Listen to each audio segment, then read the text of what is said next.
guys, it's Amanda with Eat Pray Crunch, and welcome to our driveway. As you can see, we bought a new to us car this last Thanksgiving weekend when we were down in Oregon visiting family, and we just wanted to do a review of this car for several reasons. We absolutely love the concept of this car. It's a really rare kind of model, and I know a lot of you watching are concerned with environmental issues and being a responsible steward of the environment, and being responsible with your money, and we found this car to be a family car that meets all of those needs. So and as you can see, it's really cold here. We have snow, so I'm all bundled up today. Before we show you the car, I just wanted to tell you why we chose this car in the first place. And mainly it was because, obviously, as you know, we have a little baby girl on the way, and so we needed a bigger car because we just had a Honda Civic before, so we were maxed out with our little Honda Civic. It was just right with one kid. We could get the big old stroller in the back seat with Alex in his car seat in the back seat, but there was no more room for anything. And so if we have, two kids in car seats, there was just no more space for all the gear or even just for carrying groceries, that kind of thing. So we really needed a family car. We looked into all of the family car options, and what is most commonly known is you can either get an SUV, a station wagon, or a minivan. And that was what we were initially looking at. And we also wanted the option of getting a car with a third row seat, because there's a chance we might have a third child. We don't know yet, but we wanted to have that option just in case we do, so we don't have to go out and buy yet another car if we have a third child. So that was an important factor. So that reduced our possibilities down to either minivan or SUV. And so Bill was opposed to getting a minivan. What's your opinion of minivans, Bill? Well, they're not terribly stylish or sexy, and they don't get very good gas mileage. So except for cargo space and passenger carrying capacity, you have the worst of all worlds. This is Bill's opinion, mind you. I wouldn't have minded getting a minivan, but Bill was dead set against getting one. So that really reduced our options to basically SUV if we wanted to get a car with a third row.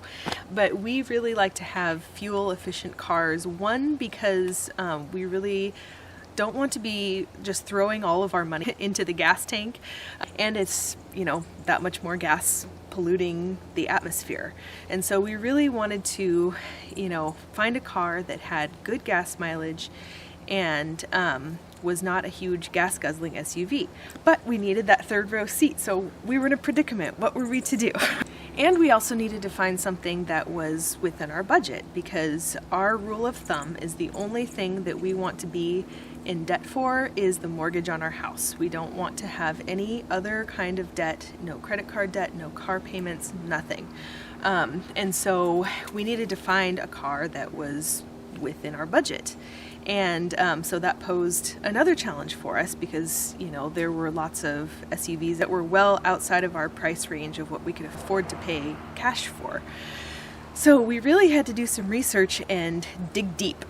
And I ended up finding this Mazda 5, and it really is one of a kind. The only other car that I could find that it was even close to was a Toyota Prius V, which actually had a lot of very similar features as the Mazda 5. However, it is more than twice as expensive because it is a hybrid, and we would love to have a hybrid, but we just can't afford to pay cash for a hybrid at this point. Maybe 10 years down the road they'll be more affordable, but at this point we needed more affordable options. So that left us with the Mazda 5. And another thing was that Bill really wanted to have a manual transmission, and I enjoy driving a manual as well because it gets better gas mileage and it's more fun to drive.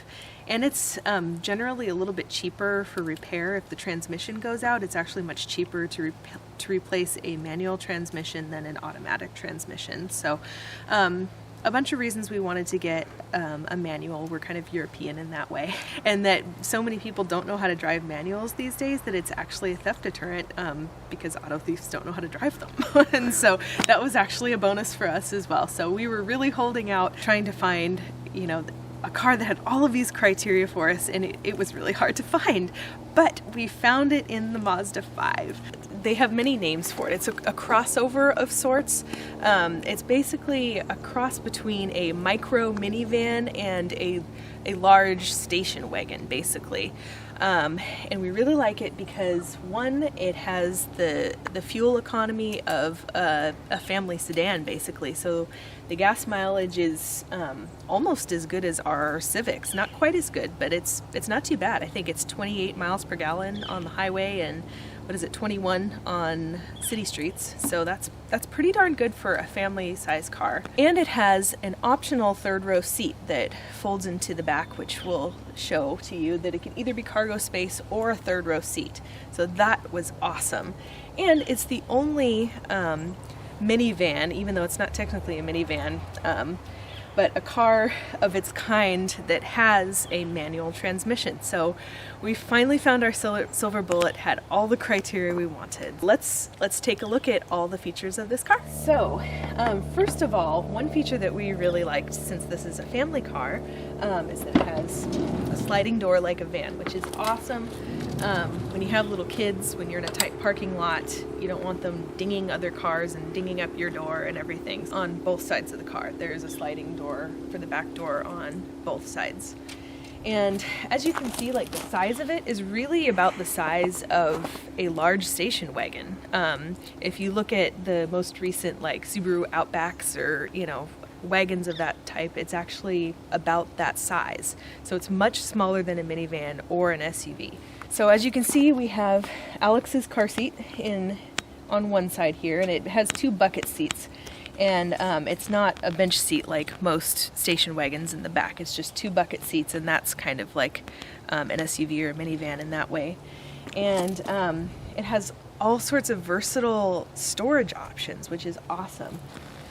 There's actually storage under both of the back seats, and there's this little console here that actually folds into the storage there and out. So, you know, when the kids get older, they can have, you know, a little tray to play on, and it opens up so you can even keep, you know, a bunch of toys in there for the kids on road trips.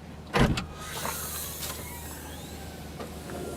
right, and as you can see here, most of the time we will, unless we have a third child, we'll use this space just basically like it were a station wagon. It has the capacity of a normal station wagon trunk. It's really spacious. And if we have a third child, or we want to cart other children around, you know, our kids' friends, that kind of thing, there is the third row seating option, which is awesome. All you have to do is pull up these little straps here, and up they come. And it doesn't leave as much space behind these seats when both of them are up. But when they both are up, you can fit 6 people in here.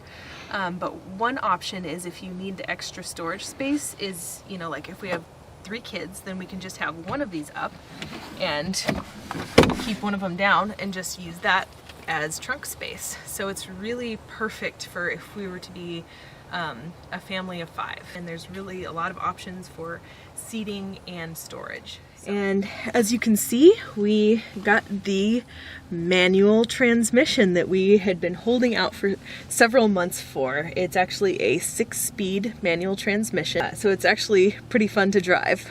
And it has, you know, all of the awesome standard stuff that you get in most cars these days. It has the cruise control and a great stereo system, and you know, the little digital reading up top, telling you radio displays and the temperature outside and all that kind of thing. Down here, it has the little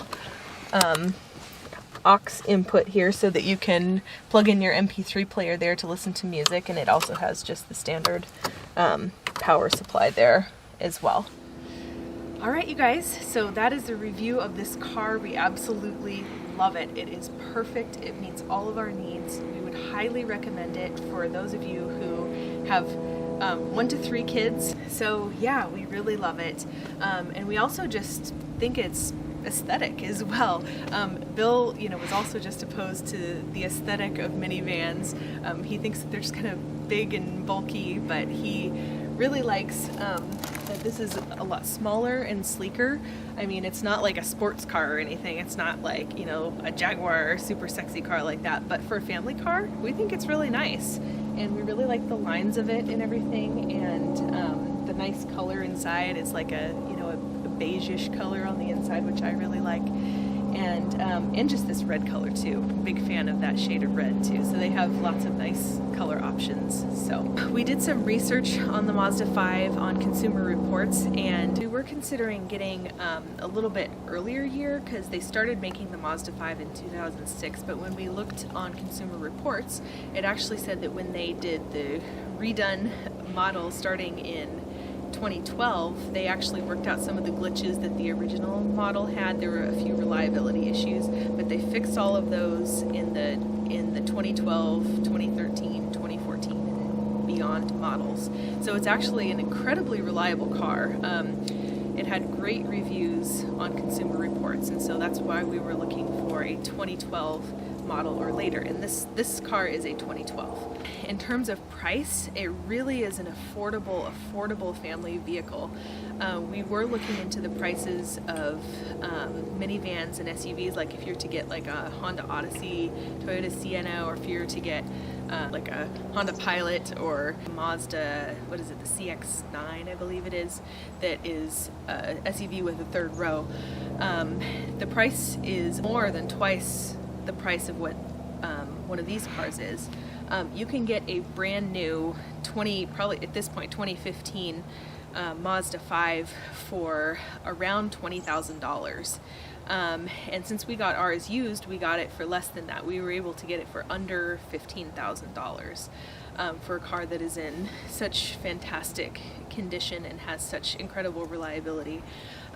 Whereas if you were to get one of the minivans or the SUVs, you're going to be looking at like $40,000. So it's less than half the cost of most other family cars. So it's very affordable. The only other car that we could even find that was even remotely close to this kind of concept of a car was the Toyota Prius V, and it's actually very similar to this one. It had the like folding down back seat. It's very similar in size, but because it is a hybrid, the price is through the roof. You're probably going to be paying $30,000-$40,000 for a Prius V as well. So this one is a much more affordable option if you're trying to live within your means and have a small car payment or no car payment at all. It's great for that. So you get a lot of bang for your buck with this car. We are totally thrilled with it. We are very happy with this purchase, and we highly, highly recommend it. So that's all, you guys. Thanks so much for watching. If you have had any experience with the Mazda 5 or have any other knowledge of other cars that are like similar like this, I'd love to know about them. Don't forget to leave a comment below. If you like this video, don't forget to click the thumbs up button. And if you're interested in seeing more videos like this, also don't forget to subscribe. And we'll see you next time. Thanks for watching. Bye.